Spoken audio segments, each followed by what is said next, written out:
అన్న అయితే ఈ కాయలకి పచ్చిగా ఉన్నప్పుడు కవర్లు కట్టాడు. ఇప్పుడు చూస్తుంటే ఈ కాయలు చాలా చాలా బాగున్నాయి అన్నమాట. చాలా నీట్గా ఉన్నాయి చూడటానికి కూడా. కాయలు కవర్లోంచి తీస్తున్నాడు, చూశారు కదా. ఇవి అయితే పచ్చిగా ఉన్నప్పుడే కవర్ కట్టాడు, మనకు ఒక కాయ ఇచ్చాడు. ఇదైతే పండిందిరా తినని చెప్పి.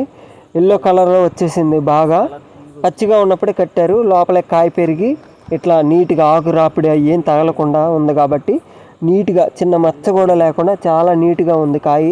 ఈ కాయ సూపర్ టేస్ట్ ఉంటుంది, చాలా చాలా బాగుండిద్ది అనమాట తినడానికి కూడా. అక్కడ పక్కన ఉన్నాయి చూసారు గ్రీన్ కలర్లో, అవి ముదురు కాయలే, కాకపోతే వాటికి కవర్ కట్టలేదు కాబట్టి అట్టా గ్రీన్గా ఉన్నాయి. అవి వచ్చేసి బాగా పండిన తర్వాత ఎల్లో కలర్లో వస్తాయి.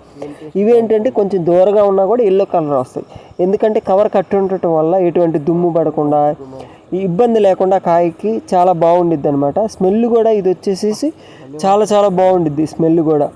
రెండు కాయలు బాగుంటాయి, కాకపోతే ఇది కవర్ కట్టడం వల్ల నీట్గా ఉంది. అది కవర్ కట్టలేదు కాబట్టి అలా ఉంది. అది పండిన తర్వాత ఆ కలర్ వస్తుంది.